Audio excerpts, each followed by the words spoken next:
Right then, ladies and gentlemen, welcome back to another SummerSlam Classic. You are about to let us into your homes as we do another watch-along. In 10 seconds, we're going to press play for Finn Balor versus the Fiend Bray Wyatt, the debut. So without further ado, we're going to say 3, 2, 1, press play. And obviously, we're going to go back to this classic match from 5 years ago at SummerSlam. We've right now got the entrance of Finn Balor. I'm joined by the one and only NX Steve.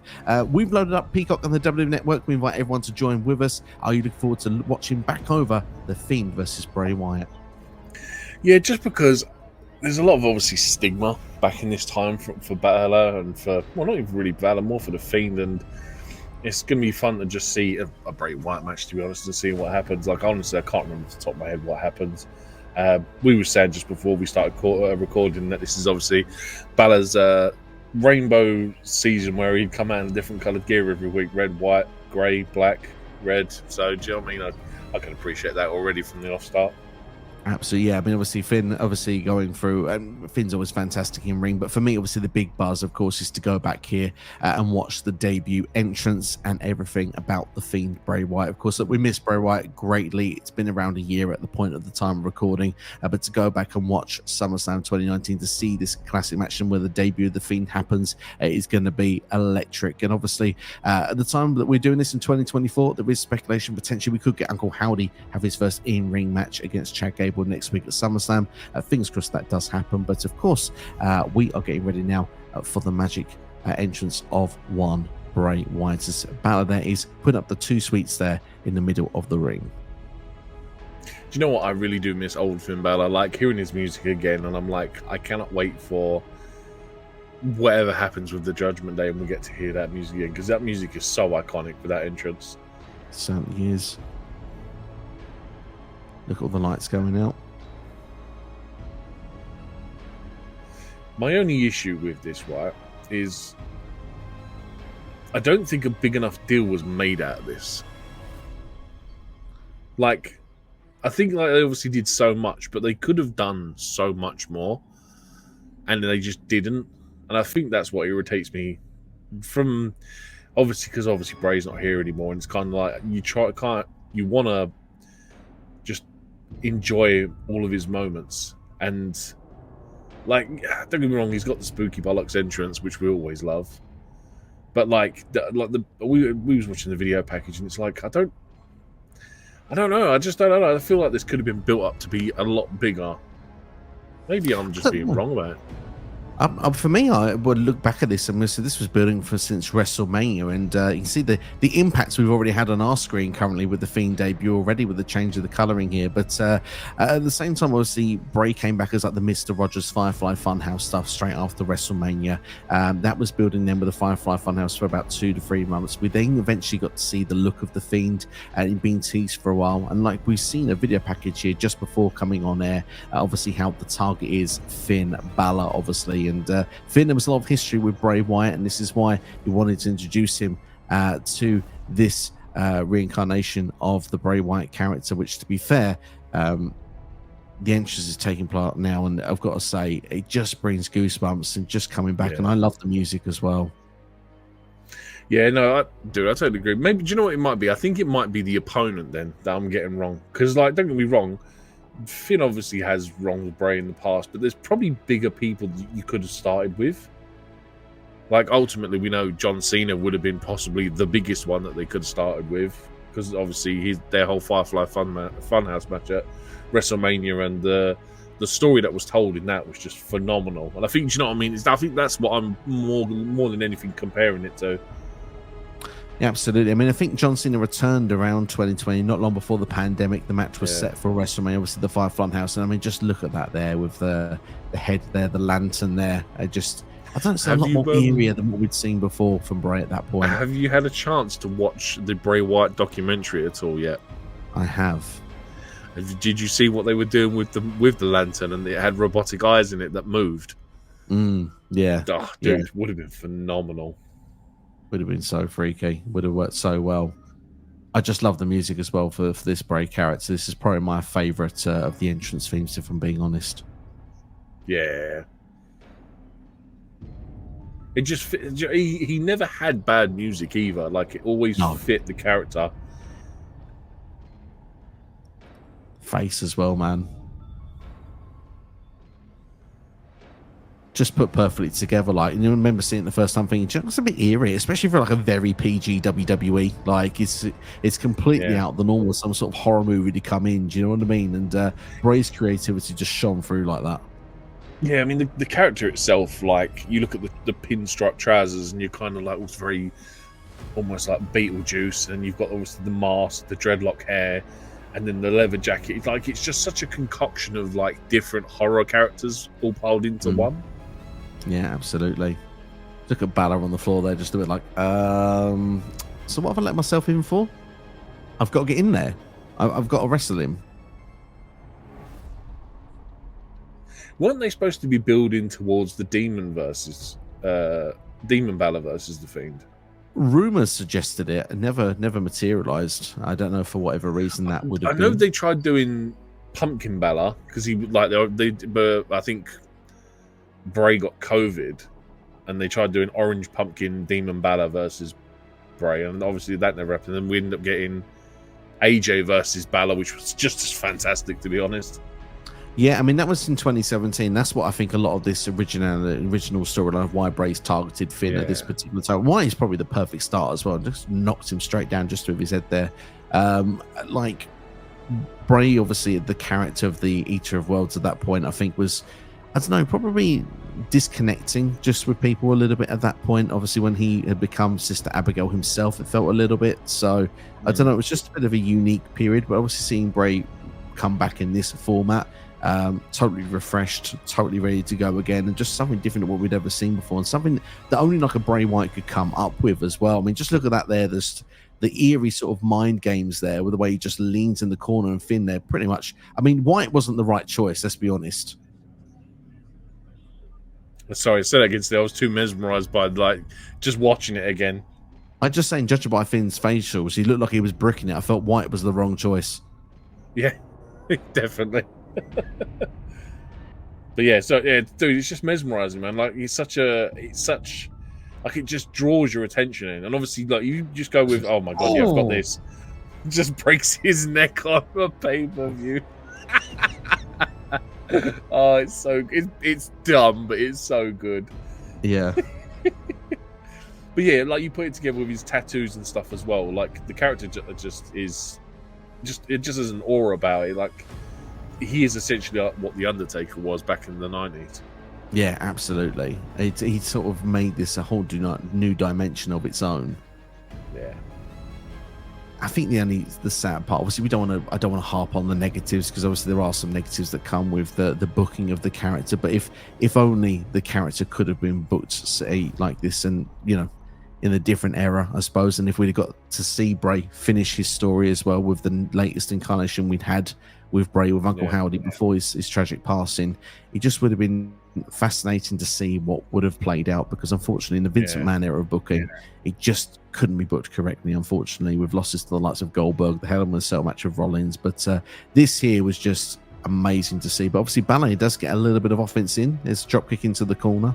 And I like that as well, because that's the thing that always made me thought was really good with Bray, because of the fact that even though he seemed invincible, he always could take punishment, and it just felt like it kind of had that sort of mankind feel about it, that he was willing to put his body through some torturous things as well as give the torture out. I tell you what, the Mankind reference is really good. Like I know where you're coming from, because Mankind was the kind of guy, like I remember him having his I Quit match with The Rock, and he would put himself just through hell and high water and would just keep on going. And it's a very good very good match there, what you come up with. Absolutely, yeah. The coup de grace there, just counter them into the mandible claw, and I mean, Finn, goodness me, no escape at all here. Is Bray even going to need the Abigail? The thing is as well, it's such a perfect move for Bray as well. Done. Free count. There you go. It. I'm sure I can remember getting a lot of stick, really, because Balor got so much effort in. I remember like a lot of the IWC was like, this should have been a squash match, but I think that, like you said, this kind of worked out perfectly, because it still kind of kept Bray's human side, or the Fiend's human side, really. Mm. Yeah, but the thing is, though, like he is unfazed by everything that's done to him. Finn gives his best shots, his best Yeah, 2 or 3 moves, and it's not enough. It's nowhere near. And I think yeah. that's almost sums it up perfectly: is that you can bring your best, but it's not going to be enough. But Sorry, he's currently standing on the ramp doing looking back. he's indeed. I mean, like I said, I don't know. Don't get me wrong. It's a great character. It's a great debut. I don't know. Like I said, I don't know. Maybe I'm being critical about it because, like, obviously he's not here anymore, and like you just wish they'd done things that would have been like just a bigger scale and a lot more scarier and all that kind of stuff. But yeah, do you know what I mean? It's a good debut. It kind of sets the tone as well for the Fiend, and like you get the feeling of what you can do, and the fact that you know now that he does the mandible claw, and it sort of defines what part of Bray's personality this character is supposed to be and the way he acts. And it is a good debut. Again, like I said, I've just been overly critical because I just wanted such bigger and better things for it. Do you know what I mean? Absolutely. I mean, the thing is that the fan base there was just as that final shot there before it goes to the commercial on Peacock. There is the fans just screaming, "That was awesome!" Like literally everyone in unison there at that point. Obviously, just for me, it just felt like such a special debut. And I remember coming at the back end of that SummerSlam and thinking to myself, and the review is a full review of that show on the channel. And I remember like it was myself and James Steele from This Week in Metropolis that joined me on that occasion. We were just buzzing to talk about Bray. That was like the thing we wanted to talk about of the entire show. It stood out head and shoulders above. And as I say, if we can get like a perfect, things align in 2024. Uncle Howdy, obviously with the white sticks, that's something that has kicked into gear now. Obviously, with the return of the group coming in at I believe it was June 17th Monday Night Raw, and we've sort of slowly evolved to get introduced to these characters over the last few weeks. And obviously, there has been a storyline that's been building with Chad Gable for the last sort of month and a half. And you feel to yourself, we might get a similar type of thing here at SummerSlam, where we just might get the in-ring debut of Uncle Howdy. We've seen him sort of been in and around, but never actually in a match. Chad Gable could be almost that perfect sort of Finn Balor style person there, who can just be the perfect person, just be the first prey and first victim as this group goes on to do, probably destructive things in WWE. Yeah, I hope so. Like I said, I really hope. I think again, that's probably. I'm sure I've said this before as well. That my biggest fear about this whole White Six thing is that it doesn't live up to the hype that I think a lot of people have put in this on a pedestal. Like I'm not trying to like I really want it to do well, and I'm kind of not trying to get overexcited by it just because I'd rather be pleasantly surprised than unfortunately let down. And like I said, I just really want this to go well. I'm looking forward to what they do with it. Yeah, like I said, I really want it to succeed. And like you said, Chad Gable, just himself in general, being a great wrestler, and just the build that they've done the last couple of weeks, the fact that they've now got the Creed brothers involved, whether it turns into a one-on-one match at SummerSlam possibly, or maybe a 6-man or something like that, I don't know. I almost want it to be a one-on-one because it's kind of like I just want them to do a nice slow burn with this and take their time. And the presentation is going to be the biggest part with this. Like, I know everyone craps on it, but the Mountain Dew match that Bray had with LA Knight, the presentation was fantastic. The neon body paint, it kind of suited that kind of thing. If they can go somewhere like just where the presentation is, just suits the character, I'm just going to be so much more happier for it. Yeah, I mean, for me, I'm really hoping it does work out for the group. Obviously, there's been such great potential things we've seen, especially with the backstage stories of how they felt and stuff, and obviously particularly the likes of Rowan as well, how he's not one but both of his brothers, obviously Brody Lee as well, another person who's truly sorely missed in the wrestling world as well. And obviously Bray, like we're coming up to now where it's not far from a year, and obviously he is sorely missed. And this is one of those moments where you look back and you can just watch with a smile, with good fond memories of watching that debut. Then he's always had a good time of introducing himself to fans, obviously, when it's whether it's been on the main roster for WWE to begin with as the Eater was, whether it's the debut of the Fiend, or perhaps even the return in 2022, the Extreme Rules one. Certainly it's got to go down as one of the best returns of all time. Yeah, like aside from his obviously return at was it Survivor Series when he initially came back a couple of years ago, that do you know what I mean? For one person to have two great returns, it's kind of like it's very special. It just shows how special that one person is, that they're so fondly remembered by the crowd. Like we obviously there's obviously a lot of people that are very like diverse and split opinions with everyone, but Bray just in general, the second you would watch anything from Wrestle Talk, What Culture, just wherever you got your wrestling news from, the Bray stuff was always positively received. Like whenever they were talking about comebacks, whenever they were talking about ideas, planned feuds, it was always stuff that people look forward to. And yeah, man, it's a sad thing, but you know, like I said, they now have to build on his legacy, and do you know what I mean? Make it one of those things that, like, even though he's gone, they still kind of have to make him like the modern day Undertaker, and something that, do you know what I mean, will just generally live forever. Gone but never forgotten. Someone that truly a lot of people felt a lot of connection with, and was really inspired by watching his work. And yeah, truly sorely missed, but like you say, an opportunity here for his legacy to truly live forever through the Wyatt Six, and we look forward to seeing how that story is going to play out. But this has been a watch along for the Fiend Bray Wyatt, the debut, in-ring debut of the Fiend at SummerSlam against Finn Balor from 2019. If you've enjoyed the video, please do consider hitting that like button, and obviously share with a friend and subscribe as well. We'll be doing another classic match between now and SummerSlam, which will be Rey Mysterio versus Eddie Guerrero, with the custody of Dominic ladder match. And of course, available on the channel right now already is the no holds bar match from 2011, Randy Orton versus Christian for the World Heavyweight Championship. But thanks all for watching. Look after yourselves. Thanks, Steve, for being a part of this video as always, and have yourselves all a great day. We'll see you for the next video. Take care.